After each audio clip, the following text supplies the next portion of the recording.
Bonjour frères et sœurs.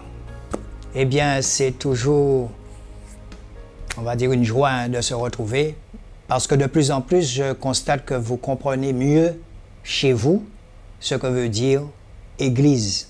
Alléluia. Mais encore une fois, nous allons laisser ces moments aux mains du Seigneur. Seigneur Jésus, tu connais toutes choses. Tu prends le contrôle total de tout ce qui sortira de la bouche du serviteur inutile que je suis. Oh Seigneur Jésus, merci pour tout ce que tu fais dans les vies. Seigneur, nous te supplions, Seigneur Jésus, nous te supplions, Seigneur Jésus, de prendre le contrôle, Seigneur Jésus, de tout ce qui se fait, Seigneur Jésus, sur notre petite île de Guadeloupe, Seigneur, et dans le monde entier. Tu as toujours été là, Seigneur. Alléluia, parce que nous sommes tes créatures. Tu ne fais pas exception de tes enfants, comme tu le dis dans ta parole.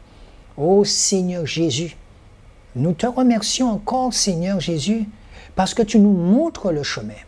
Tu nous donnes tes conditions, mais tu n'es pas un dictateur. Alléluia, alléluia. Que ceux qui veulent te suivent. Bon, sinon on ne veut pas, bon, tu seras attristé, mais n'empêche que tu n'es pas un dictateur. Alors, Seigneur Jésus, merci. Merci pour tout ce que tu fais encore dans nos vies. Nous t'avons prié en ton Saint-Nom, Seigneur. Amen. Et voilà, frères et sœurs, vous savez, nous ne sommes pas, vous et moi, dans un mode de jugement pour juger les gens. Tout ça encore, c'est de la religion.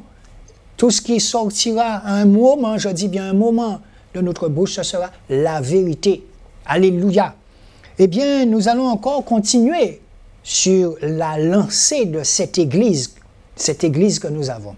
Et la bonne nouvelle, frères et sœurs, c'est que nous avons commencé à mettre une série de programmes en place afin de vous inviter. Parce que depuis 2 ans et demi, vous me dites, oui, mais n'empêche qu'on aimerait bien être en famille avec vous, comme vous l'avez déjà fait 1 ou 2 fois. C'est vrai qu'on l'a fait à Pointe-Noire, nous étions nombreux, vous avez vu ça. Mais c'est l'Esprit qui dit à quel moment faire. Si c'est pour faire ou pour faire, ça n'aura aucune signification pour le Seigneur. C'est l'Esprit du Seigneur qui nous dit à quel moment. Et vous constatez qu'en 2 ans et demi, et 2 ans et demi c'est long, vous allez me dire oui, mais je suis resté à ma place parce que le Seigneur ne m'avait rien encore dit. Le Seigneur, c'est l'Esprit qui fait les connexions. Et qu'il le veuille ou pas, lorsque les connexions arriveront à se faire, eh bien les choses se mettront en place tout simplement. Parce que les choses du Seigneur sont d'une simplicité incroyable. Aujourd'hui, nous allons tenter encore une fois de vous donner des informations sur ce que l'Église, vous et nous, avons entrepris au Congo, en Haïti.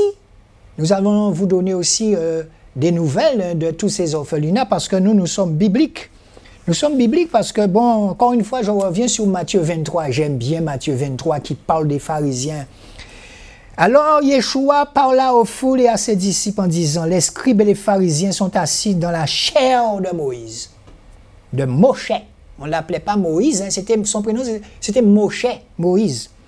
Faites donc et observez toutes les choses qu'ils vous diront d'observer, mais ne faites pas selon leur œuvre. Ne faites pas selon leur œuvre humaine. Alléluia! Ça veut dire que on n'arrête pas de vous dire de ne pas aller dans les églises bâtiments. Et vous savez, de plus en plus, le mot maison revient. Avec tout ce que vous voyez qui se fait là, toutes ces épidémies, c'est écrit. C'est écrit. D'accord? Donc, dans Matthieu 23, vous voyez comment le Seigneur parle des pharisiens, tous ceux qui sont là. Et il leur dit, mais malheur à vous, scribes et pharisiens, hypocrites, alléluia, parce que vous fermez le royaume des cieux aux gens. Vous n'y entrez pas vous-même et vous ne laissez pas entrer ceux qui veulent y entrer. C'est exactement le comportement des pasteurs, de certains pasteurs, de 90% des pasteurs dans les églises bâtiments. Mais malheur à vous, scribes et pharisiens hypocrites, parce que vous dévorez les maisons des veuves. Voilà pourquoi nous nous occupons des veuves et des orphelins. Mais c'est net, c'est la vérité qu'il dit Jésus. Vous ne vous occupez pas des veuves et des orphelins. Tout ce que vous faites le dimanche, c'est empocher de l'argent et personne ne sait ce que vous faites de l'argent. Ou sinon, si vous faites des choses, mais il faut aller en profondeur. Il faut aller en profondeur vraiment pour que les gens puissent savoir où vont leur argent et qu'est-ce qu'on fait avec leur argent. Et toutes ces églises-là, je vous assure que beaucoup se ferment en Guadeloupe. Merci Seigneur. Parce que l'église, les disciples de Jésus, encore une fois, ils étaient dans la rue. Alléluia. Donc, marchez, allez auprès de votre quartier, apportez un repas pour quelqu'un. Demandez au Seigneur avant, placez-vous devant le Seigneur, dites, Seigneur, dis-moi ce que je dois faire de ma journée aujourd'hui. Il viendra vous dire. Alléluia.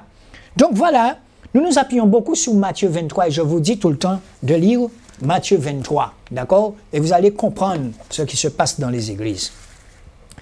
Donc, nous allons continuer avec quelques petits livres, là, les livres que le frère a fait pendant des années.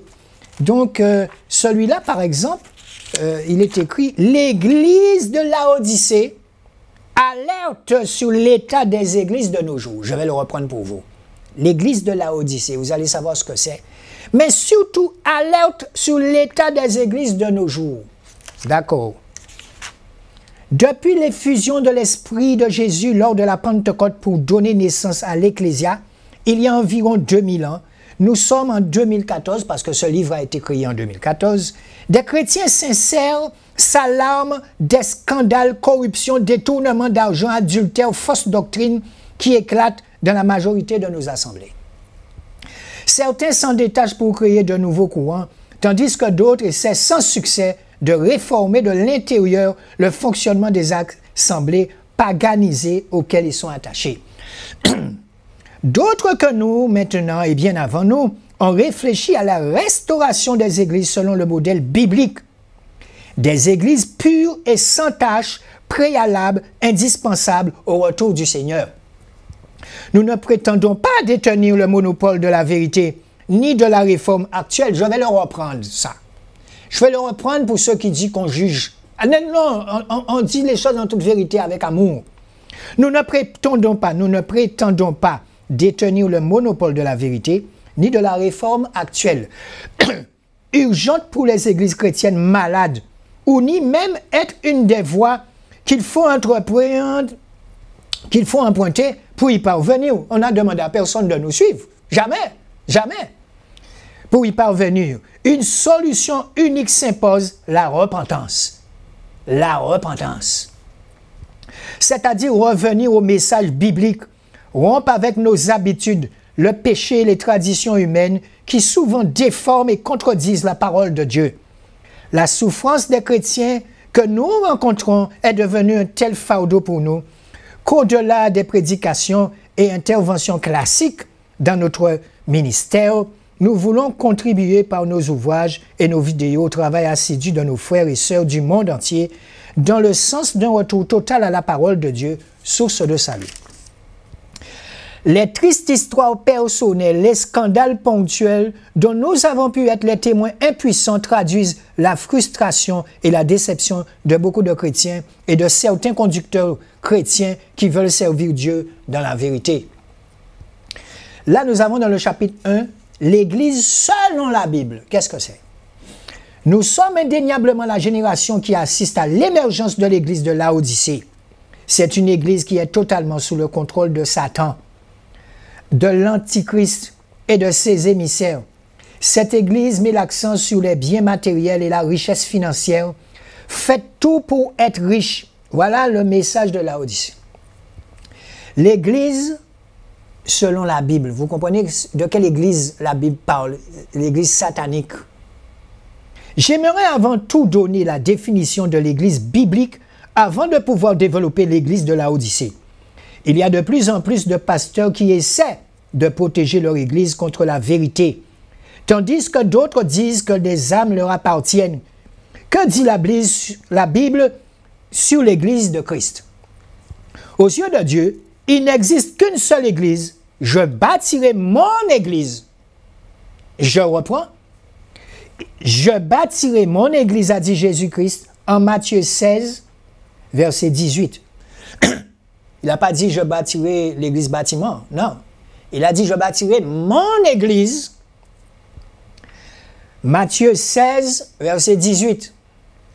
Le mot « église » est la traduction du mot grec « ecclésia ». Ek signifie ordre. Ecclésia signifie appel.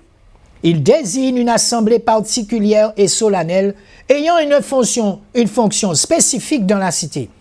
Le mot « Église » apparaît plus de 80 fois dans le Nouveau Testament.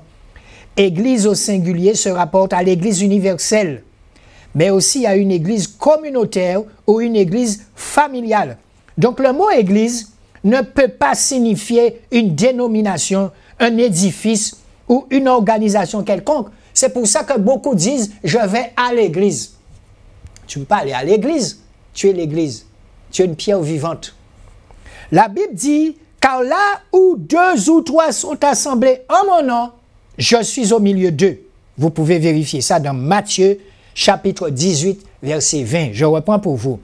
La Bible dit « car là où 2 ou 3 sont assemblés en mon nom, je suis au milieu d'eux ». Matthieu chapitre 18, verset 20.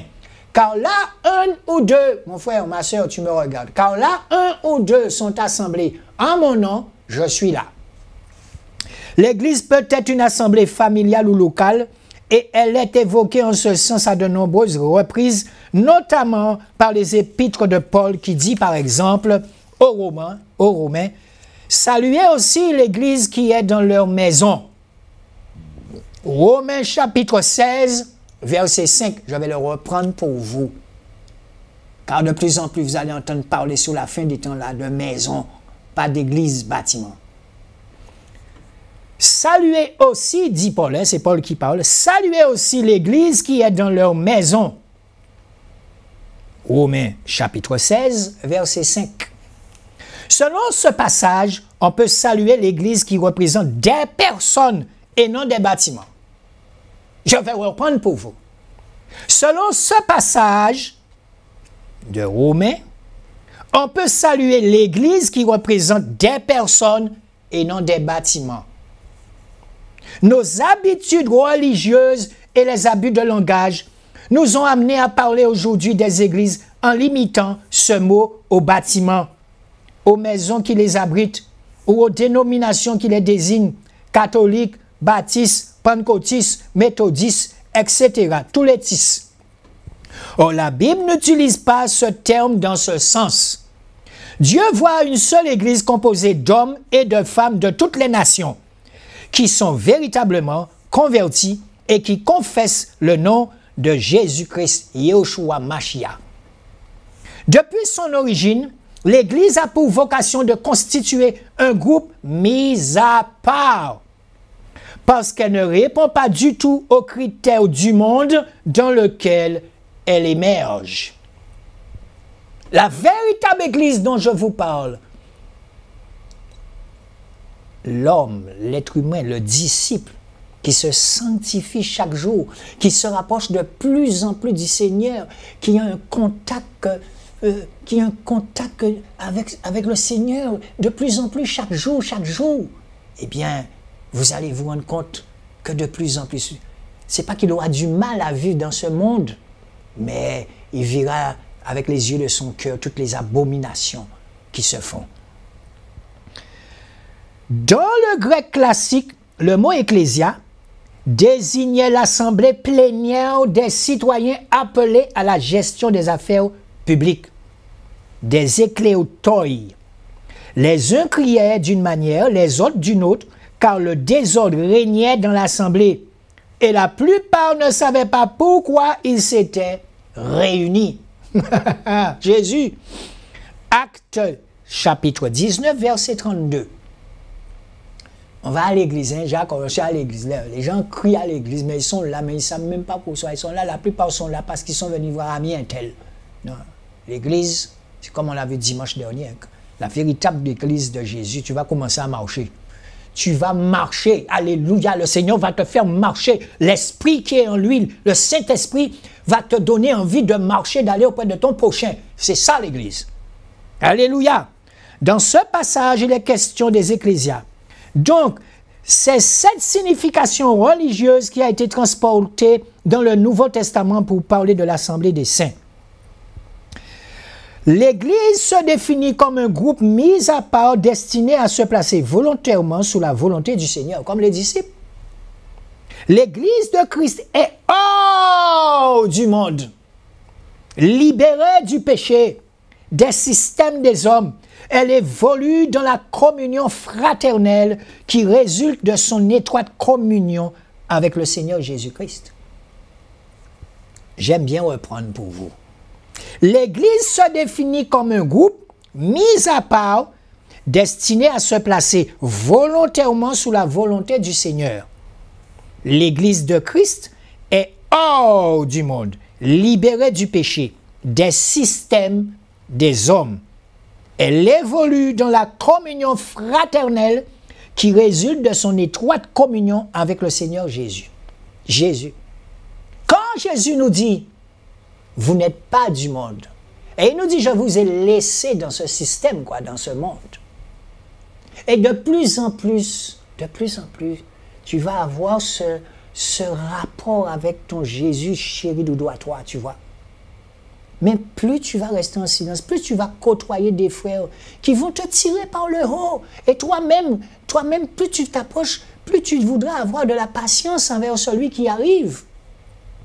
C'est ça l'Église. Alléluia. L'Église, l'Ecclésiaste était chez les Grecs l'assemblée de tous les citoyens. Dans ces assemblées, les 5 000 à 6 000 citoyens présents avaient chacun droit à la parole. Waouh! C'est ce que vous voyez dans vos églises là. Tu as droit à la parole dans ton église? Non? Tu verras que c'est le pasteur qui a le micro. On lui a appris ça. On lui a appris à ne pas donner le micro parce que la vérité peut sortir dans la bouche de l'un de vous. Je sais très bien de quoi je parle puisque vous-même vous me le dites. Je le reprends pour vous. L'Église, l'Ecclésiaste, était chez les Grecs l'assemblée de tous les citoyens. Dans ces assemblées, les 5 000 à 6 000 citoyens présents avaient chacun droit à la parole, contrairement à nos églises modernes où les membres sont muselés et où seuls les pasteurs sont autorisés à s'exprimer. C'est la vérité. Elle tenait 3 ou 4 séances par mois, après convocation par voie d'affiche. Pour les séances extraordinaires, la convocation se faisait par la trompette des héros. Elle débattait sur l'ordre du jour proposé par le boulet Conseil consultatif pour l'Assemblée des citoyens appelé Ecclésia. Le but de la convocation des réunions de l'Ecclésia était de voter les lois et prendre toutes les décisions de la cité, d'élire les magistrats et de pratiquer l'ostracisme pour 10 ans contre un citoyen qui ne respecterait pas la loi. Les réunions de l'Ecclésia avaient lieu d'abord sur l'Agora, puis sous Périclès, sur la Sphinx, une des collines d'Athènes. Donc vous savez, quand vous allez à l'église, et lorsque nous vous demandons de faire des recherches, il faut faire des recherches. Pour l'heure, monsieur pasteur Vindouvan, pour Pessa dit, mais je regrette, mais avant ça, qu'est-ce qu'il y avait? Donc vous devenez comme un historien. Mais un historien poussé par la vérité de Jésus. L'Ecclésiaste de Jésus, Christ se définit comme un groupe mis à part destiné à adorer Dieu, à proclamer l'Évangile dans les nations. Elle évolue dans la communion fraternelle qui résulte de son étroite communion avec le Seigneur Jésus. Donc, encore une fois, quand on lit tout cela, on se rend compte que nous ne sommes pas dedans du tout. Vous avez beau lire Actes des Apôtres, vous avez beau lire, vous allez voir que c'était des hommes qui marchaient, qui allaient de maison en maison, qui passaient auprès des gens, qui faisaient qui avaient cette réunion fraternelle dans la rue avec les gens. Mais quand tu vas à l'église, tu es assis là, et un seul homme a le droit à la parole, Jésus n'a jamais dit ça. Jésus pas rien dit ça. Non. De plus en plus, vous voyez des églises où il y a une personne qui représente Jésus. Mais non, c'est impossible. Entre Jésus et moi, il ne peut pas avoir un pasteur. Il ne peut pas avoir le frère Choa. Non. C'est une communion fidèle entre son esprit et l'esprit en lui-même qui est en moi. Et c'est lui qui me dit chaque matin, chaque soir, voilà, tu feras ça, tu feras ça, tu feras ça. C'est ça l'Église. Et quand toi, je te rencontre, eh bien, c'est ça l'Église de la... Quand toi, je te rencontre, tu as la même vision. Je vais sentir, oui ou non, s'il faut que je marche avec toi. Je vais le sentir. Alléluia. Donc, quand vous regardez les clés du royaume, la Odyssée, la 7e Église, on peut regarder ce que ça dit. D'accord? Au siècle de notre ère, il y avait une assemblée chrétienne à la Odyssée. Elle se réunissait certainement dans la maison d'une personne nommée Nymphas. Vous voyez encore le thème maison vient. Au siècle de notre ère, il y avait une assemblée chrétienne à la Odyssée. Elle se réunissait certainement dans la maison d'une personne nommée Nymphas. Une maison. On va dire une église, bâtiment, une maison. Les efforts déployés par Epaphras contribuèrent sans aucun doute à la formation de cette congrégation. Vous pouvez voir ça dans Colossiens 4, versets 12 à 15.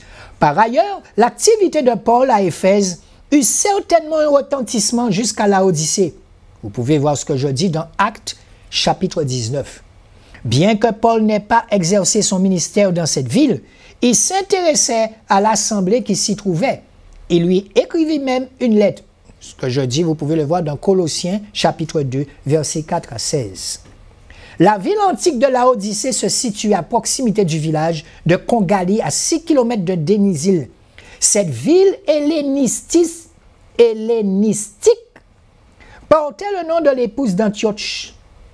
La Odyssée, première princesse de la dynastie séleucide, morte en 240 avant Jésus-Christ.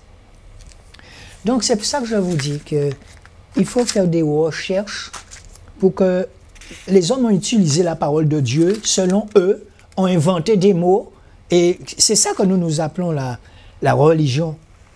Comment le légalisme s'introduit-il dans l'église de la Odyssée?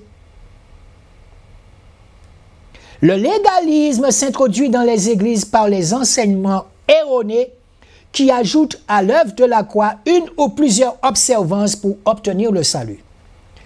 Quelques hommes venus de la Judée enseignaient les frères en disant « Si vous n'êtes circoncis selon le rite de Moïse, vous ne pouvez être sauvés. » Vous pouvez voir ça dans Acte 15, verset 1.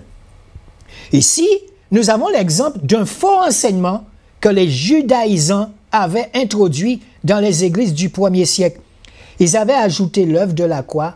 Ils avaient ajouté à l'œuvre de la croix la circoncision.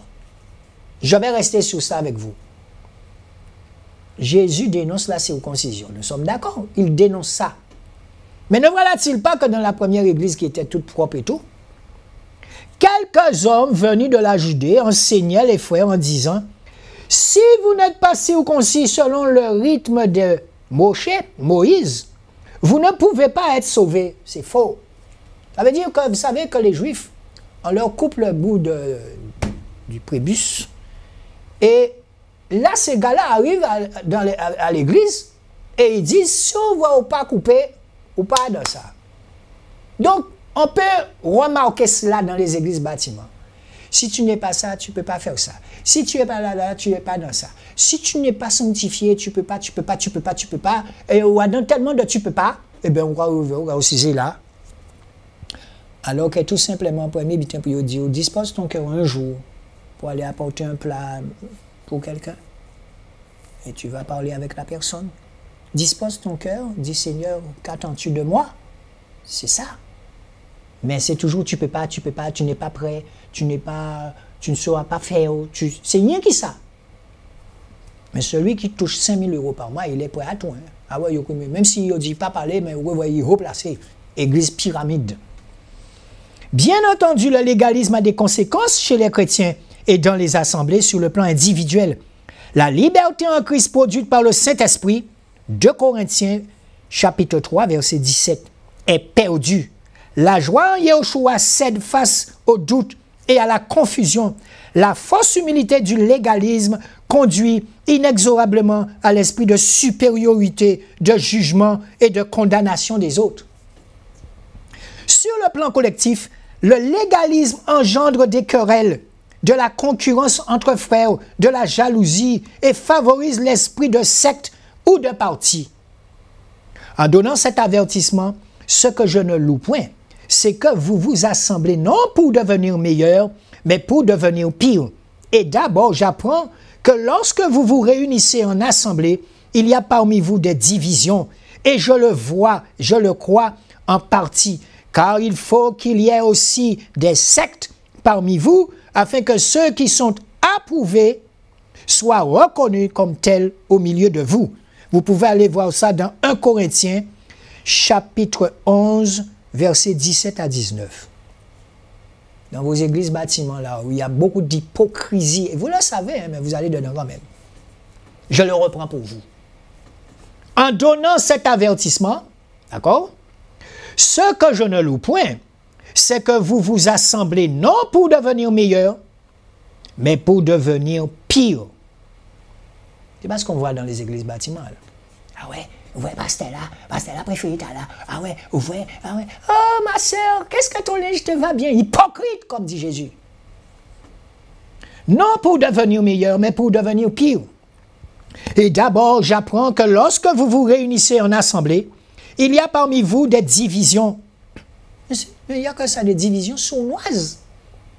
Et tu as quelqu'un là qui a la tête. Tu crois, le plus souvent, là, tu peux compter, ils viennent d'Afrique. Hein?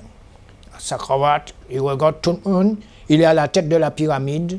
Et on ne doit parler, on ne doit dire rien, on peut bouche à fermer.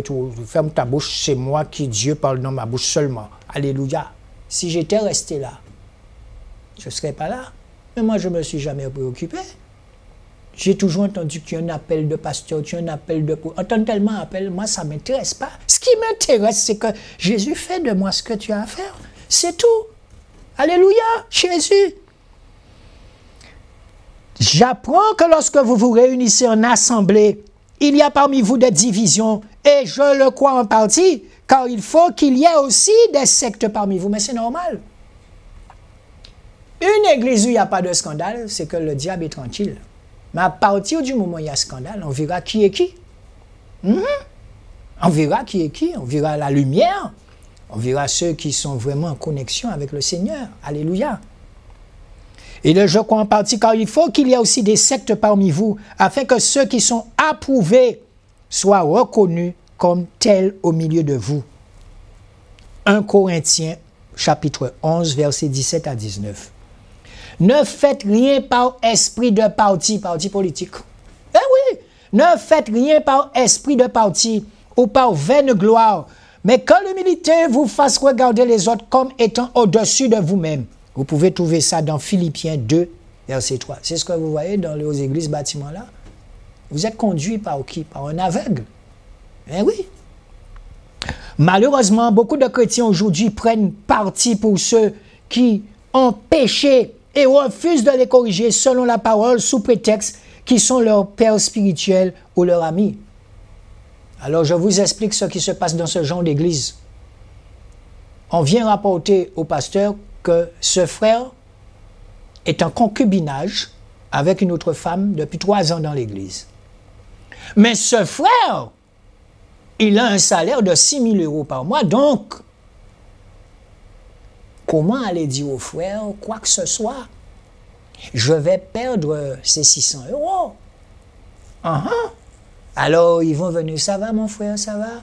Tu as déjà demandé au Seigneur de t'envoyer une épouse, alors qu'il sait, le Seigneur a envoyé un enfant lui dire, il y a le frère là qui est en concubinage, je l'ai surpris dans la voiture en train d'embrasser une dame à gosier, pasteur.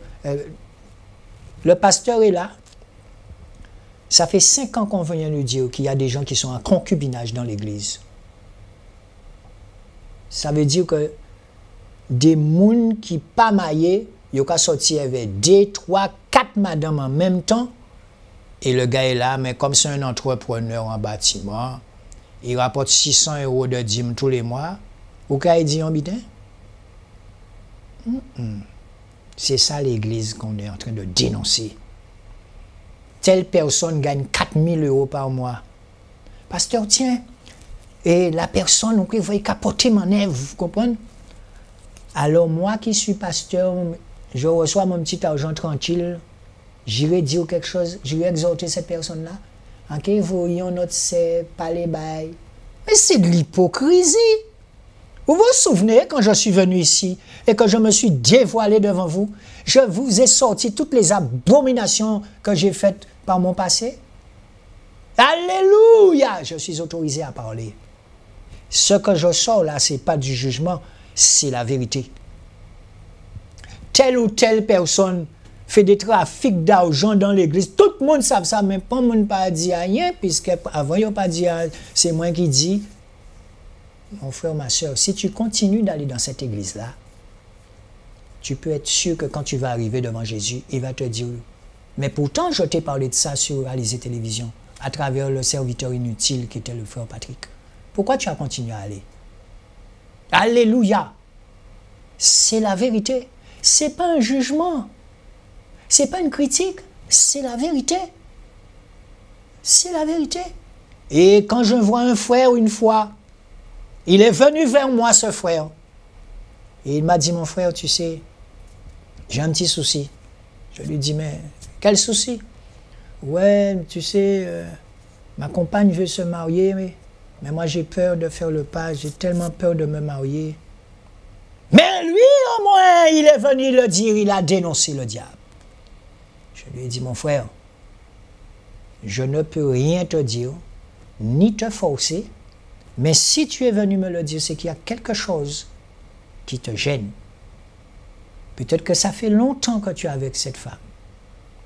Mais si tu sens que cette femme te dit qu'il faut se marier par rapport à la parole, si ta compagne te dit qu'il faut faire le pas, peut-être que tu as subi beaucoup de problèmes avec des femmes et que tu as peur de te marier. Il suffit d'aller à la mairie, c'est tout. Hein? Et tu te maries. Alors, cette histoire d'alliance-là que vous voyez que j'ai, bon, c'est pas Jésus hein, qui dit « Moun foué alliance en bois, en doit à moun ». Mais étant conscient de la chose, je suis sûr que beaucoup ne le savent pas. Montrez-moi un verset où Jésus dit qu'il faut mettre une alliance, ce petit bout de fer dans le doigt de quelqu'un pour se marier. Non, le mariage, c'est une histoire de... L'alliance, il est dans le cœur. Montrez-moi un seul verset dans la Bible où on dit qu'il faut aller devant un prêtre, et il faut passer et pourtant je l'ai. Hein. Mais je suis conscient. Je vous apprends quelque chose aujourd'hui. Mon Jésus chéri doudou n'est pas un dictateur. Alors mon frère, si tu es venu me dire ça, je t'encourage à faire le pas. Un jour, un samedi, et tu peux m'appeler un qui met pied en bata, même si c'est 10 ou chaque portée, tu sais comme on aime bien être dans la nature, tu vas te marier et on t'attend à la plage, on te fait un super mariage. Alléluia! Mais mon frère, laisse le Seigneur. Mais je sais qu'il y a des anges qui vont danser dans le ciel. Au moins tu as dénoncé, et c'est bien. Donc tu t'imagines le nombre de personnes qui sont dans ces églises-là, et je sais très bien de quoi je parle par rapport aux frics qu'ils emmènent dans l'église, on ne peut rien leur dire. On ne peut rien leur dire. Des gens qui ont des blessures intérieures, et ils marchent toute leur vie avec ça. Hein? Et une hypocrisie pas possible à l'intérieur de ça. Non. Alléluia. Je me souviens, pour rester là-dessus, hein, pour bien vous faire comprendre, je me souviens de ce prophète, véritable prophète à Paris. Et il me disait, mon frère, le Seigneur me dit que tu es un hypocrite. Je dis, comment ça? Mais un frère avec lequel je m'entends bien, on parle bien. Le frère me dit, oui, tu es un hypocrite. Je dis, Seigneur, waouh. Je dis, mon frère, si tu vois où je suis hypocrite, tu vas me le dire. Et il me sort, je préfère que tu demandes au Seigneur toi-même, parce que je vois de l'hypocrisie en toi. C'est pas beau ça? C'est beau. Et il y a une autre sœur qui est prophétesse. Elle vient un peu plus loin.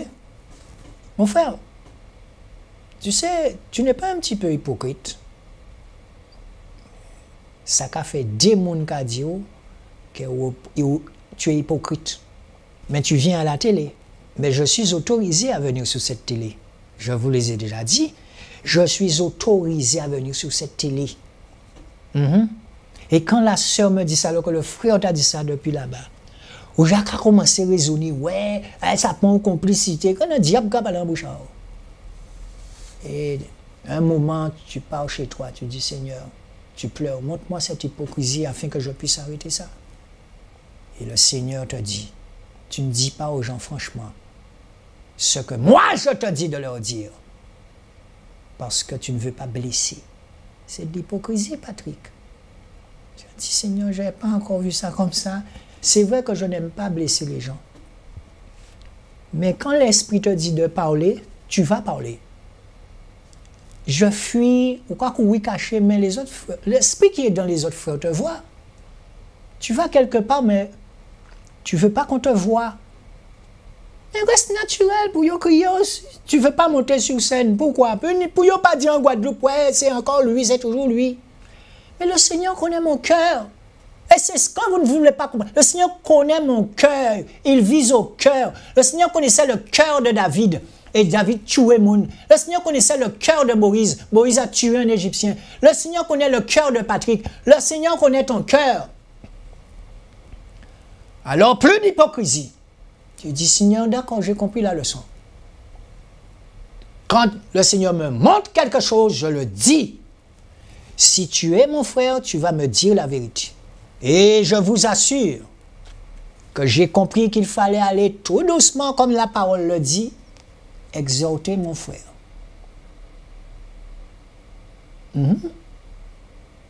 Quand je sais quelque chose, le Seigneur me montre la chose, je viendrai vers toi, sans t'agresser. Et je vais t'exhorter comme la parole me dit. Mais je sais que je te l'ai dit. Jésus, je sais que je te l'ai dit. Et tout ce qui compte, c'est que je te l'ai dit. Je vais dormir. Ouh, je suis bien, Seigneur. Je lui ai dit. Et le plus souvent, il y a des gens qui ont agressé les gens. Il y a plus prophète qui prend la bourra pas comprendre rien, fille pas comprendre rien, ou un vient agresser là, ou elle se demande mais qu'est-ce qui se passe, elle comprend toujours pas. Non. Mais quand moi, on vient me dire comme ça avec sagesse, mon frère, tu n'es pas un petit peu hypocrite. C'est parce que la personne m'a déjà entendu parler, alors que la personne m'a vu que je devais exhorter un frère, on n'a pas dit rien, pourquoi moi, on n'a pas envie de blesser Bogat. Et au même là, c'est pour cette raison que moi je peux parler sur cette télé. Alléluia. Jésus. Je vous retrouve dans un petit moment. Parce que nous avons des frères et sœurs un peu partout qui font le travail aussi. Et nous devons les encourager. Alors je vous annonce qu'il y aura une sortie le mardi 25. Il faut que je ne puisse pas me tromper. Hein. Vous me demandez souvent pourquoi on n'est pas dans la nature, pourquoi, mais oui, les frères et sœurs, mais c'est selon l'esprit. Mais maintenant, effectivement, vous allez pouvoir nous rejoindre dans cette église dont je vous parle. Et nous avons établi un programme, voilà, dans la nature. Je vous retrouve dans un petit moment. Eh bien, comme vous pouvez le constater, voilà, eh bien, c'est là où le Seigneur, par nos prières, nous permet d'avoir ce qu'il faut pour envoyer au Congo. Et vous savez, voilà, la distribution, parce que Jésus aussi, il a fait la distribution des pains. Et je crois que c'est cette sœur qui a sorti un CD. Regardez comment elle est simple, elle donne gratuitement. Hein, ce ne sont pas des stars qui prennent des salles, mais... Et en plus, le morceau marche très très bien, mais c'est pour la gloire du Seigneur, elle dit. Alléluia, regardez-moi comment elle est simple. Alléluia, Jésus, que du bonheur, que du bonheur. Voilà comment, lorsqu'on donne de l'amour aux gens, un petit moment comme ça avec eux, eh bien, que du bonheur.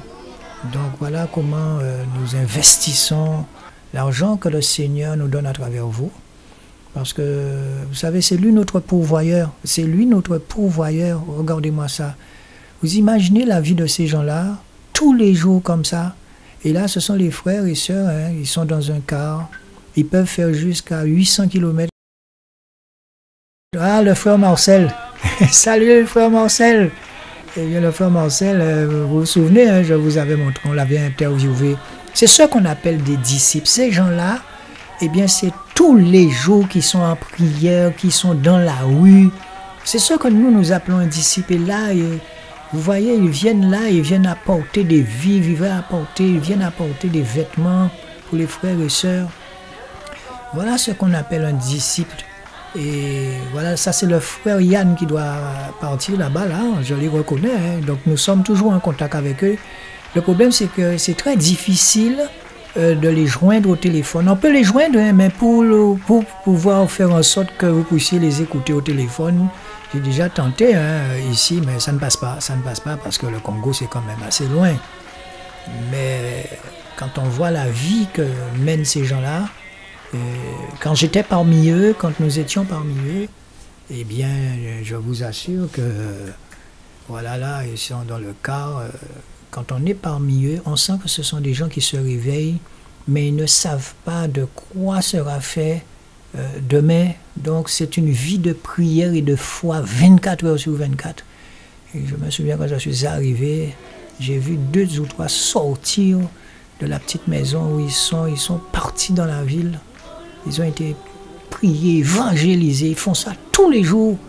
Vous savez, à défaut de sombrer dans l'alcool et tout ça, eh bien nous, non, eh bien nous prions et ces jeunes-là ont une occupation, c'est de rendre gloire au Seigneur. Et quand il y a dit, depuis vente à eux plein, bon Dieu, plein vente à eux, il y a marché, alléluia. Et quand on voit des gens assis là, ne rien faire, on les tient captifs. Regardez-moi ça. Hein? C'est exactement comme ça que fonctionnaient les disciples avec Jésus. Alléluia. Mais oui, voilà, ils se partagent les vêtements. Le bien de l'Église doit être mis en commun. Et c'est ce que nous voyons là. Voilà. Et que du bonheur. Ah, je vous assure que je me prépare déjà à repartir.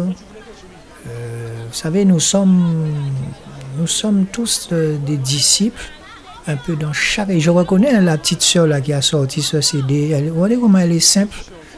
Toute la gloire, c'est pour le Seigneur Jésus, Yehoshua. Quand elle chante, on sent vraiment que c'est l'Esprit qui chante à sa place. Regardez, elle est au combat, elle est parmi tout le monde.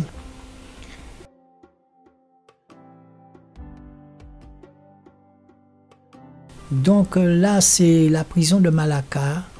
Voilà une prison où les gens sont entassés un sur l'autre. Et je me souviens qu'en Haïti, lorsqu'on a visité la prison, eh bien, les gens devaient payer pour pouvoir se coucher, tellement ils sont entassés un sur l'autre. Si tu veux te coucher par terre, tu dois payer. C'est pour vous dire, voilà, là encore, c'est la distribution des biens, de tout ce qu'ils emmènent là-bas, voilà. Alléluia. Et le baptême d'un frère, voilà. Le baptême, que du bonheur, alléluia. Quand un frère se baptise comme ça, hein. Et oui, voilà, ils nous disent que c'est pas suffisant, mais nous on fait ce qu'on peut, donc on s'adresse à la Guadeloupe, la Martinique et la Guyane. On s'adresse à vous, continuez frère à nous envoyer ce qu'il faut. Vous voyez? Je vous assure que c'est énormément d'argent pour eux. Eh bien voilà, donc je vous disais tout à l'heure, à tous ceux qui depuis 2 ans et demi me disent « Ouais, on aimait bien être avec toi. » Mais vous ne pouvez pas être avec moi. C'est impossible. Venez à la rencontre de Jésus dans la nature, oui, je peux comprendre. Et moi, l'idolâtrie, je vous ai déjà dit ça, puisque, encore une fois, il faut que je vous dise les choses avec amour. Pas d'idolâtrie. Non. Alléluia.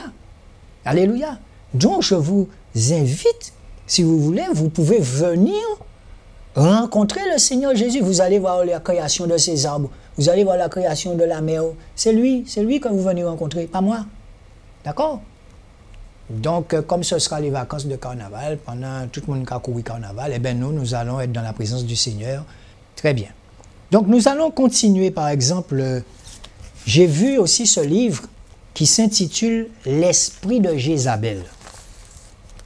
L'esprit de Jézabel, quand je vous parle de ce qui se passe dans les églises et que vous n'êtes pas conscient de la chose, alors Jésus, on va voir un peu.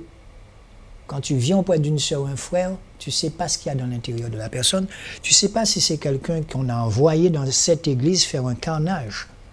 Et puis tu vois que ça ne marche pas dans ton travail. Tu vois que, bon, il y avait un frère qui t'aimait bien, ou un frère là pas aimé ou encore. Il y a de ces témoignages diaboliques dans ce genre de choses. C'est pour ça qu'il faut faire attention à qui on côtoie. Il faut faire attention. Demande au Seigneur, est-ce que ce frère, cette soeur, est-ce que c'est toi qui l'as mis sur ma route? D'accord? Mode opératoire dans les églises. quelques signes caractéristiques de la présence de Jézabel dans l'Église. Les signes de la présence de Jézabel sont nombreux, mais pas souvent inaperçus.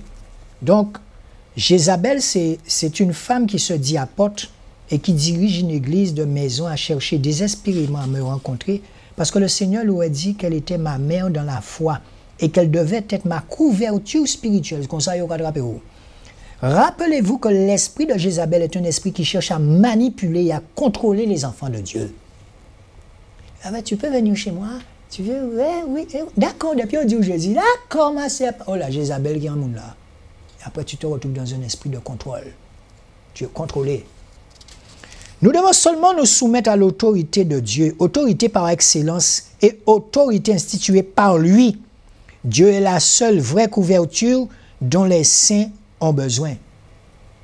C'est pour ça que si vous venez, ce n'est pas moi que vous venez voir, mais je vous invite à venir voir Jésus.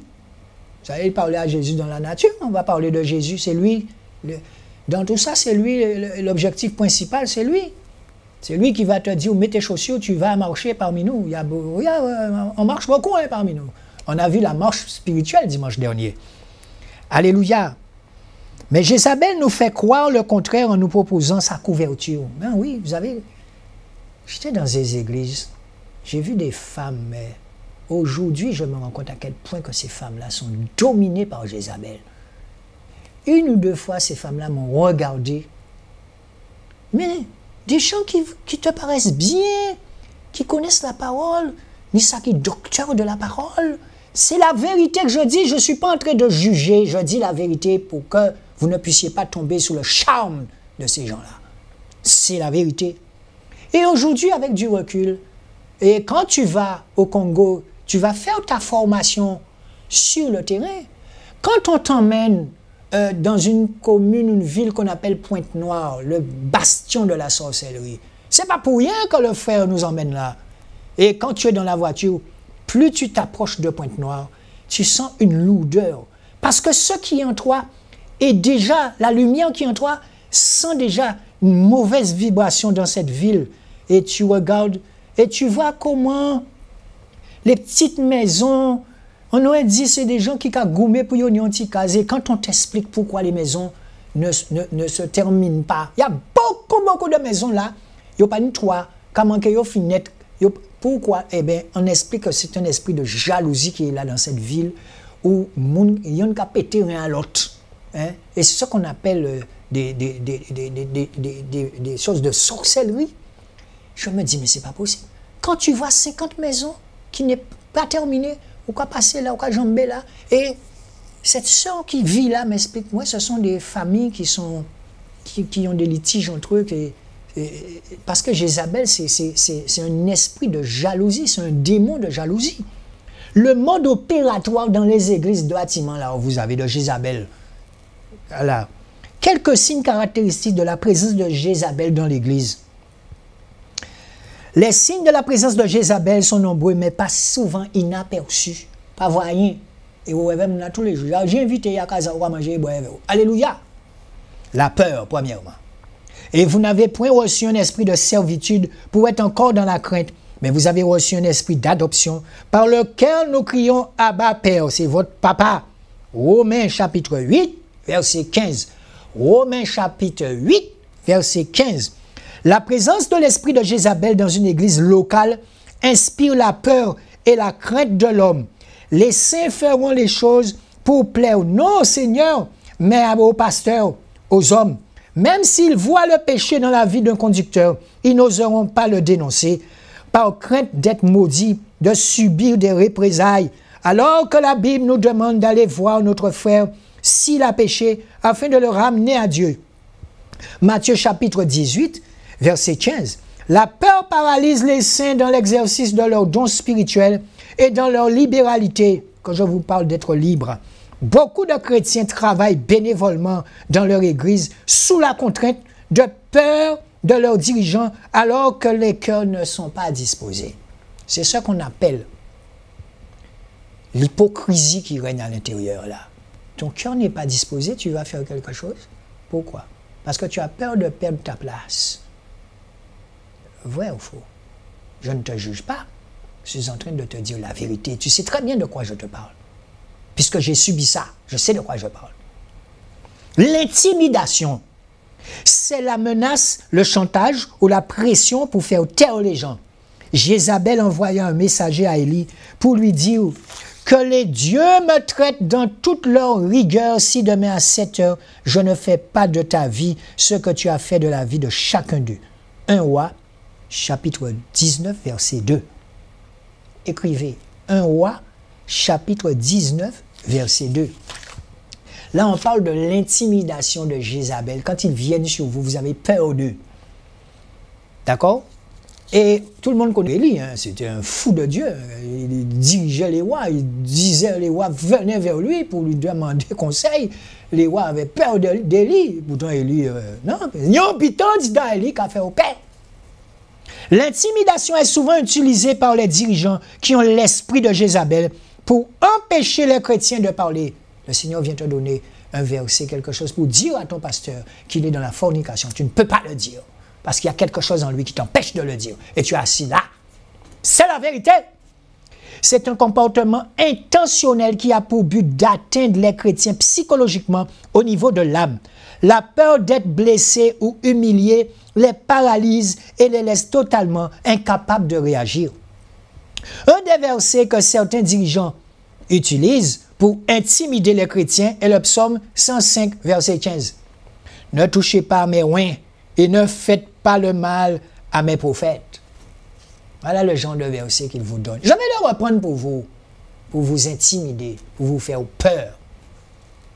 Un des versets que certains dirigeants utilisent pour intimider les chrétiens est le psaume 105, verset 15. « Ne touchez pas à mes oins et ne faites pas de mal à mes prophètes. » Ce passage est attribué exclusivement et à tort au pasteur, alors qu'il est question ici de tous les enfants de Dieu.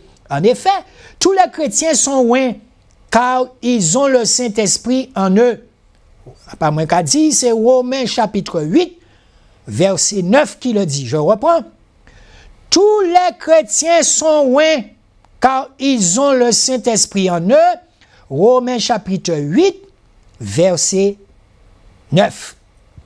L'intimidation peut se manifester de plusieurs façons, par des violences physiques, des regards et des propos menaçants, des manipulations émotionnelles, et les conséquences sont souvent dramatiques.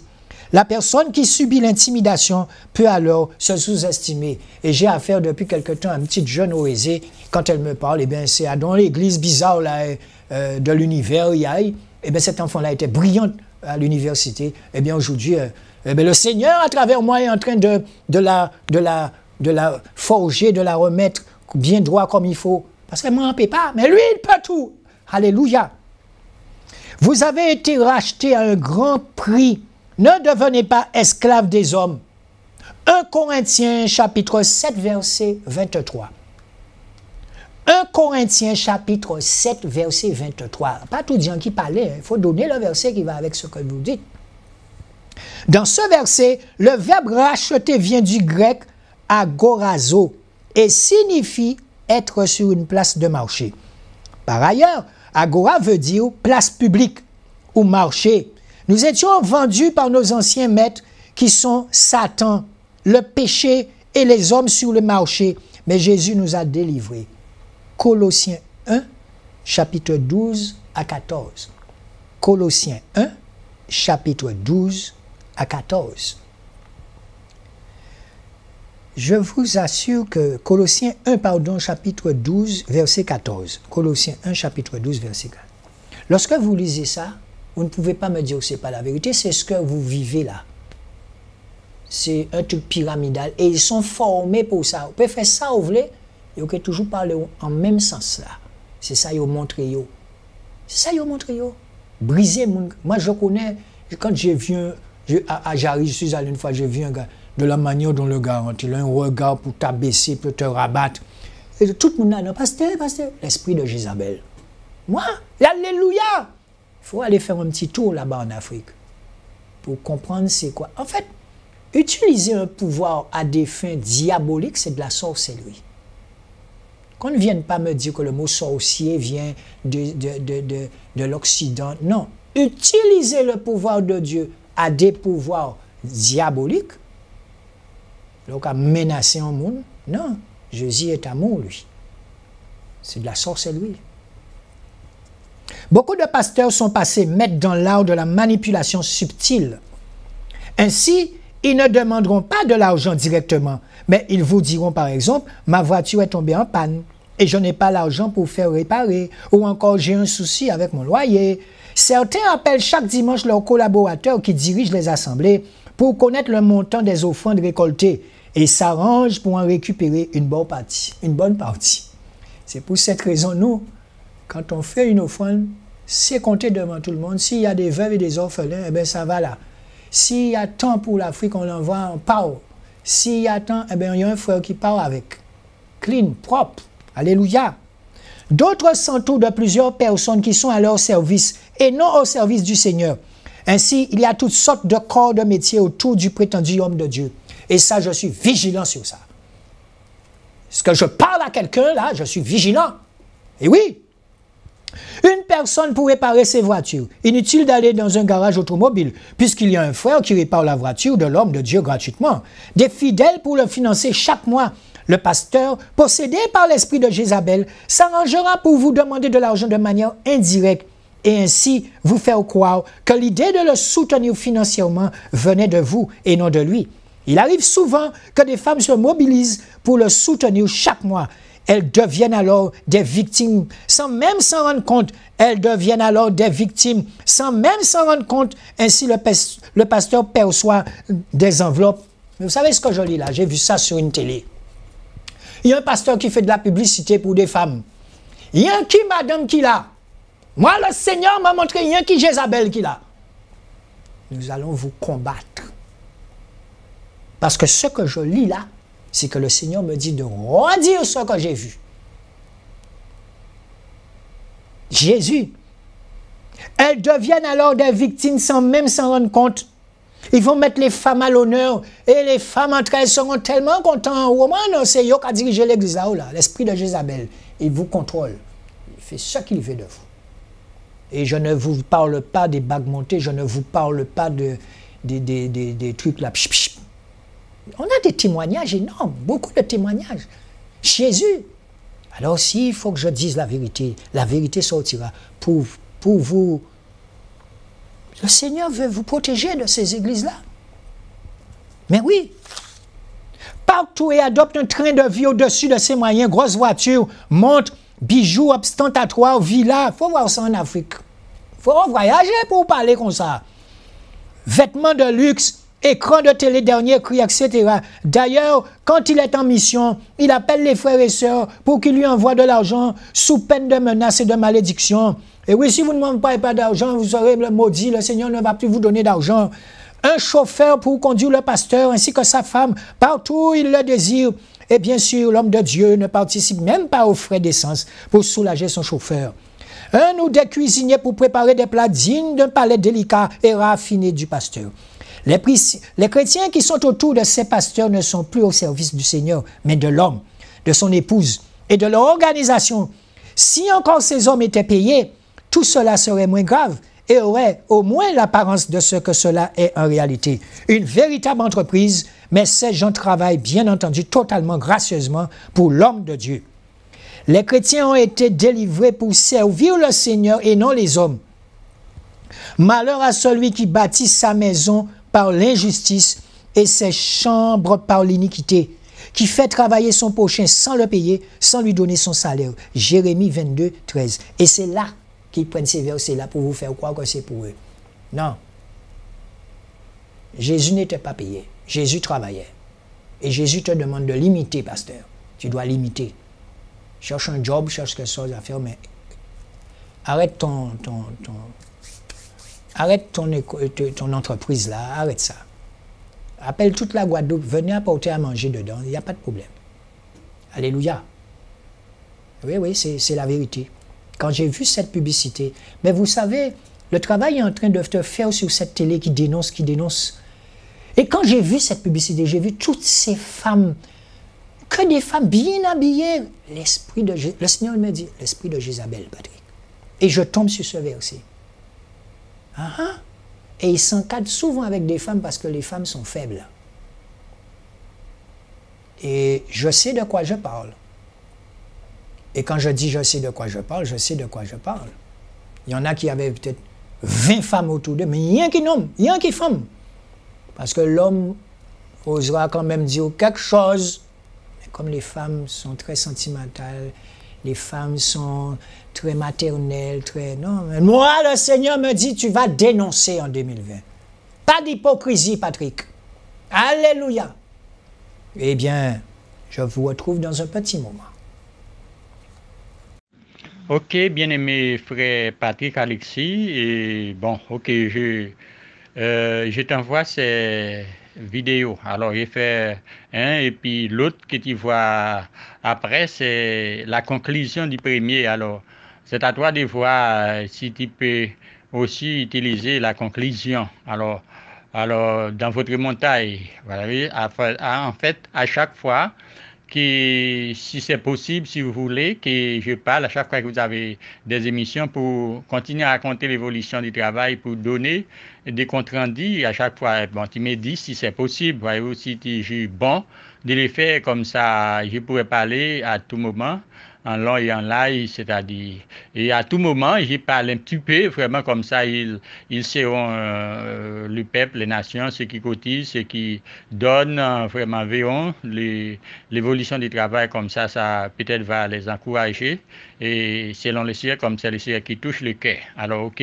comme je t'ai dit, le deuxième, c'est la conclusion du premier. Alors, moi, je travaille aussi dans l'émission à travers la télévision, mais je ne fais pas de montage à l'avance, c'est sur les terrains, c'est-à-dire sur l'antenne télévision, je travaille. Alors, toi, dans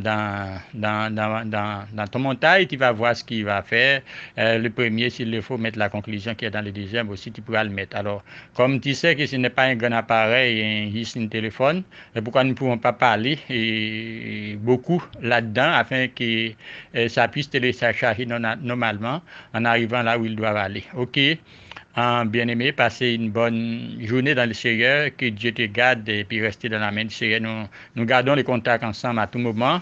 En fait, n'importe quelle question que tu veux poser, que tu es bon, en fait, qu'ils puissent parler et pour vraiment justifier devant le public comme ça, bon, je tiens à parler à tout moment. OK?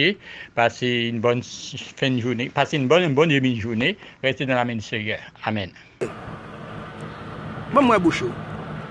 Ça, qu'est-ce que Bouchou là? Pourquoi ça met terre dans la bouche? Au grand goût, manger terre. Mes amis, comment vous allez? Kevin. Kevin, qui ça? Kade. Kevin Skade, qui est sorti? Masa. Hein? Masa. Neg Masa? Kafou Masa, bon la kay mwen? Mba quoi bagay ça? Comment vous allez? Lucienne. Hein? Lucienne. Michel, maman vive? Lucienne. Lucienne? Côté maman? Là. Maman là? Il va mourir? Là, le déo. Et papa? Amour. Pourquoi ça va dans le dehors maman? Frères et sœurs, dites-vous que ça aurait pu être votre enfant. Regardez la souffrance de cet enfant. Aidez-nous à sortir ces enfants-là de cette situation, s'il vous plaît. C'est un cri du cœur que je vous appelle. Aidez-nous à finir cet orphelinat. Vous voyez ce que le Seigneur fait. On n'a pas demandé de subvention, on n'a pas demandé de sponsoring. Et regardez comment le Seigneur pourvoit pour ses enfants. Regardez, dans un moment déjà, la clôture sera terminée par le nom puissant de Jésus-Christ. Nous vous faisons un appel, Guadeloupéens, Martiniquais, chers amis guyanais, aidez-nous à sortir ces enfants de cette situation. Et voilà comment même ceux qui sont sur le chantier, regardez comment ils travaillent énormément parce qu'ils savent que ce sont pour des petits Haïtiens qui travaillent. Alléluia, alléluia, le Seigneur est bon. Oui, c'est lui le pourvoyeur. C'est pour cette raison qu'il m'a dit d'appeler cette émission le pourvoyeur. C'est lui qui va pouvoir. Amen, alléluia. Merci encore. Merci pour ce que vous faites. Alléluia. Regardez-moi ça. Et je discutais avec un de ces ouvriers, il me disait, chaque sétimoun qui a vu là, ça a fait mal, c'est pour ça qu'il a accéléré le travail là. Alléluia, Jésus.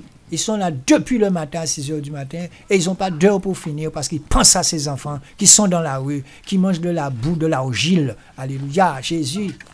Aidez-nous, s'il vous plaît. C'est un cri du cœur que je vous fais, que nous vous faisons.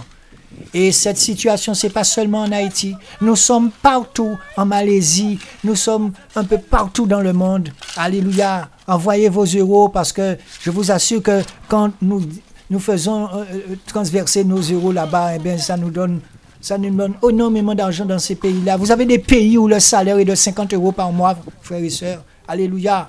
Merci, merci encore. Merci, frère Bino. Parce que quand le Seigneur fait quelque chose, il va pouvoir aussi à ce qu'il va avec. Et regardez-moi ça, à peine une semaine déjà, eh bien, le mur est déjà monté et l'orphelinat vient trouver à pousser. Aidez-nous, s'il vous plaît, aidez-nous. Merci encore. Que du bonheur. Et vous savez, quand le frère Bino me disait avec son épouse, c'est pas facile pour eux, mais c'est la foi qui nous permet de faire cela. Alors quand je vous parle d'église, c'est ça l'église. Le bien de l'église doit être mis en commun. Et comme on dit en Guadeloupe, c'est Grandiri qui a fait ça, Diri. Eh bien, regardez-moi. Et quand vous discutez avec un de ces ouvriers, je vous assure qu'il a mal. Et c'est pour cette raison qu'il travaille vite, pour qu'on puisse mettre ses enfants à l'abri. Et n'oubliez pas ceux que nous avons déjà récupérés, les 7 là. Alléluia.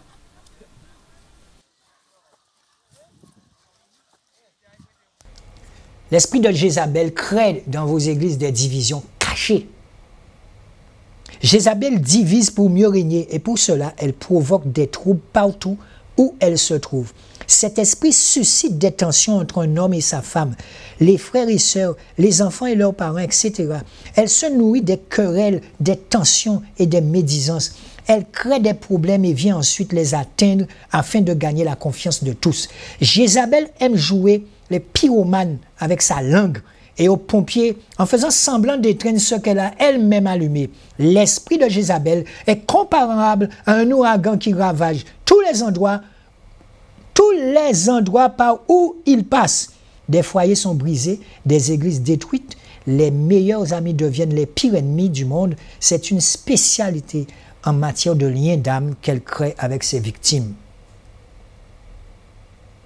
C'est pour ça que je te dis, tu ne sais pas qui est assis à côté de toi.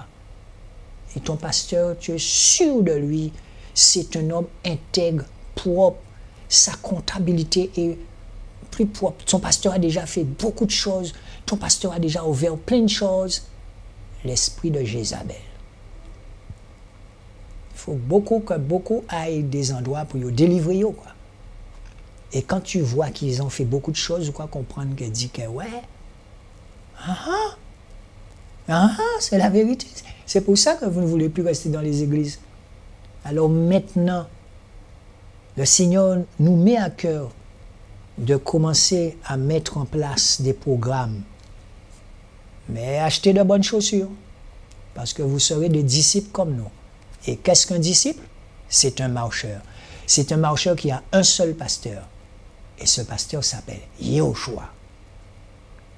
Et ce pasteur va t'apprendre à respecter les frères et sœurs qui sont autour de toi. Le respect. Parce que tu sauras que c'est Yahushua qui est dans tes frères et sœurs. Tu ne peux pas faire dire, quand on va te donner un conseil, tu vas écouter avec gentillesse. Tu vas même dire merci mon frère. Si pas facile à avaler, donc avaler quand même, mais tu vas te rendre compte que ce que le frère t'a dit, c'est la vérité. Alléluia! Et bien sur ce, je vous dis à dimanche prochain. N'ayez pas peur. Le Seigneur, c'est le Seigneur qui doit mettre la personne qu'il faut avec vous. N'essayez pas d'aller chercher des gens. Ce que je n'ai jamais fait. Ça fait 2 ans et demi que je suis là. Ça fait 2 ans et demi que tout le monde me dit « Oui, mais vous faites des programmes quelquefois. » C'est vrai qu'on a fait un programme une fois à Pointe-Noire. Il y avait beaucoup de monde. Mais nous sommes chacun dans les communes. Et aussi, quand nous partons, mon épouse et moi, ou bien avec des frères et sœurs, nous partons ensemble. Mais je sais avec qui je parle. je sais ce qu'il y a à l'intérieur de la personne. C'est comme ça. C'est comme ça. Donc, si tu veux entrer là, prépare-toi à dévoiler tout ce qui va nous faire traîner un boulet de canon. Tu es susceptible, tu ne veux pas qu'on... Mais tu parles bien. Mais tu es le plus susceptible parmi nous. Mais tu parles bien quand on t'entend prêcher la parole. Maman. Eh bien, sur ce, à dimanche prochain. Nous vous aimons.